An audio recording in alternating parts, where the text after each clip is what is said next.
Alex thought he found an apartment for $1,800. That was the number on the listing. That was the number the leasing office repeated. That was the number that made him stop searching and say, "Finally, I can afford this." But a few weeks later, Alex was sitting at his kitchen table, staring at the real bill. $2,300. Not because the rent changed, because the rent was never the full price. The real price was hiding behind fees, add-ons, required charges, parking, utilities, and services he never asked for.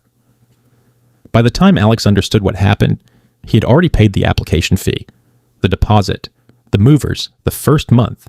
He had already signed the lease. Leaving was expensive. Staying was painful. And that is the apartment fee trap. Now, here's what I want you to understand. This did not happen because Alex was careless. It happened because the whole thing is built to work this way. The big number gets you in. The small numbers keep you paying. And by the time you add them up, you are already locked inside. So let me walk you through it the same way Alex lived it, step by step. Because once you see how the trap is built, you will spot it from a mile away. It starts with the number they show you. When Alex saw $1,800 a month, he believed that was the price. Of course he did. That is the number in the photos. That is the number on the website. That is the number the friendly voice on the phone repeats, slow and warm, like they are handing you a gift. But that number has a job, and the job is not to tell you the truth. The advertised rent is not the cost of living there. The advertised rent is the cost of getting you to stop looking. Think about what Alex had been through. 3 months of searching, every decent place too expensive. Every cheap place a nightmare. He was tired. He was stressed. He just wanted it to be over.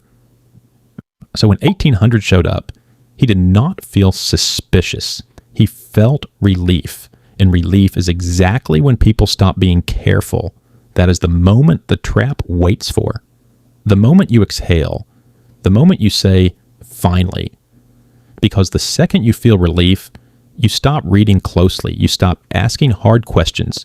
You start picturing your couch against that wall. Alex felt it, so Alex clicked apply. That was the first domino, and once it falls, the rest fall fast. The application fee was $75, not refundable. Approve him or reject him, the money was gone either way. Alex barely blinked. $75 to lock in a place he could afford? Easy. Then came the administrative fee. $200 for paperwork, for processing. Nobody at the office could really explain what it covered, and Alex did not push, because in his head, he was already living there.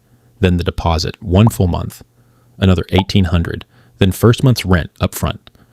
So before Alex slept a single night in that apartment, before a single key touched his hand, he had already handed over close to $4,000. And he told himself what almost everyone tells themselves at this exact point. Okay, that's just move in. Painful, but one time. After this, it's simple. Just $1,800 a month. It was not just $1,800 a month. This is where the second rent begins. And this is where Alex stopped paying attention at the worst possible time. He signed the lease. He was happy. He read it the way most people read a lease, which means he read the first page and trusted the rest. And inside those pages, in small print, in calm and boring language, was a list of charges that had nothing to do with rent. Watch how they stack, because no single one of these would scare you. That is the point. There was a trash fee, not city garbage pickup. A private service where someone walks the hallway at night and grabs the bag off your door. $30 a month. Alex never asked for it. He could not say no to it. There was a pest control fee. $10 a month, every month, whether a bug ever showed up or not. There was a package fee. $15 a month for the locker system in the lobby that holds your deliveries. Alex did not choose that system. It came with the building, and so did the charge. There was a parking fee. He needed his car for work, so this one was not a choice. $100 a month just to park his own car outside his own home. There was a utility billing fee. Read that again. Not the utilities. A fee for the company that adds up your utilities and mails you the bill. A charge for being charged. About $12 a month. And there was the convenience fee. This is the one that made Alex stop and just stare. When he tried to pay his rent online with his card, they charged him extra for paying them, around $50 depending on how he did it. Now stop and add it up the way Alex finally did, alone at his kitchen table with his phone calculator, and a sick feeling growing in his stomach. Trash, pest control, packages, parking, utility billing, the convenience of handing them money. Before his real electricity and water even entered the picture, before one late fee, Alex was already paying more than $200 a month on top of his rent. Then add the actual utilities. Then add renter's insurance, which the lease quietly required. And just like that, $1,800 became something very close to $2,300 every month. For the entire length of the lease, Alex did not choose a $2,300 apartment. He chose an $1,800 apartment that slowly turned into $2,300 while he was busy unpacking boxes. Now, here's the part that turns a bad surprise into a real trap. By the time Alex understood the real price, leaving had already become expensive. Look at where he was standing. The application fee, gone. The administrative fee, gone. The deposit in the first month handed over. The movers, paid. The day off work, used. He had already changed his address, set up his internet, told his job, told his family, carried every heavy box up those stairs himself. He was in, all the way in, not just on paper, in his bones. And to leave now? He would lose the deposit. He would owe a lease break penalty, often 2 more months of rent. He would pay for another move, another application fee somewhere new.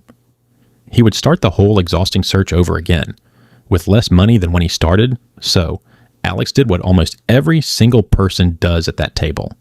He stayed. Not because it was a good deal, because leaving cost even more than staying. That is the quiet trick of this whole thing. They never have to lock you in. They just make the door cost more than the cage. And then they let you talk yourself into staying like it was your idea all along. That is how a person ends up paying $2,300 a month for an apartment they only ever agreed to at $1,800. Not by choice, by the slow, heavy math of feeling stuck. Now let me tell you what those extra $500 a month actually did to Alex, because this is the part no listing will ever show you. This is the part that happens after the camera stops. $500 a month is not just a number on a screen. It is real life getting smaller. It is the grocery cart that gets lighter near the end of the month. Rice, pasta, whatever is cheapest. It is the credit card he swore he would not touch, now covering gas just to reach the next paycheck. It is a small balance that becomes a big balance growing in the dark while he sleeps.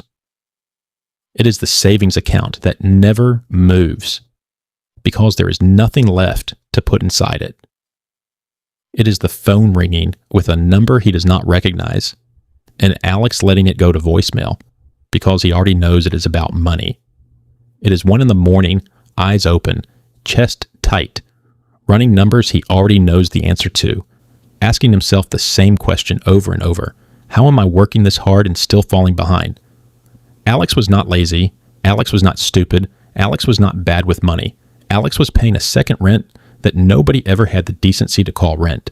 And slowly, that does something to a person. He started to believe the problem was him, that everyone else had figured out adulthood, and he was the only one sinking. He could not see that the building was built to drain him in small, gentle amounts with soft names like service and amenity and convenience, so that no single charge was ever big enough to stand up and fight. That is how this trap protects itself. It hides inside small numbers. 30 here, 15 there, 50 to pay your own rent, each one too small to argue over. All of them together, big enough to quietly crush you. So how do you make sure this never becomes your story? You ask the questions Alex did not know to ask. Before you apply, before you pay $1, before you fall in love with the photos and lose your head, ask them this: what is the total monthly cost with every required fee included? Not the rent.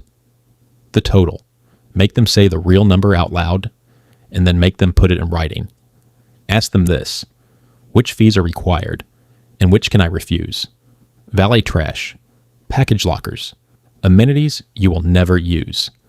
Sometimes you can opt out. They will almost never tell you that unless you ask first. Ask them this: what does it cost me to pay my rent? If paying online costs extra every month, that is a charge you will carry for the entire lease, just for the act of paying. Ask them this: what does it cost to break this lease? Know the price of the exit before you ever walk through the entrance, and write down every answer, not the warm voice on the phone. Writing. Because a warm voice is not a contract, and the day those charges hit your account, the warmth is gone. Here's the truth that cost Alex a full year and thousands of dollars to finally understand. The rent is never the whole price. The rent is just the part they are allowed to put on the sign. The real price is the rent plus everything they are quietly betting you will not add up until after you have signed. So before you feel that rush of relief, before you say finally, before you click, apply on the place that seems just barely affordable. Stop, breathe, and do the math they are counting on you to skip, because the apartment that looks like it finally fits your budget might be the exact apartment built to break it. Alex sat at that kitchen table and learned that the hard way. $2,300 a month for a home he chose at 18. You are not at that table yet, so before you sign, ask the real price and make them say it out loud.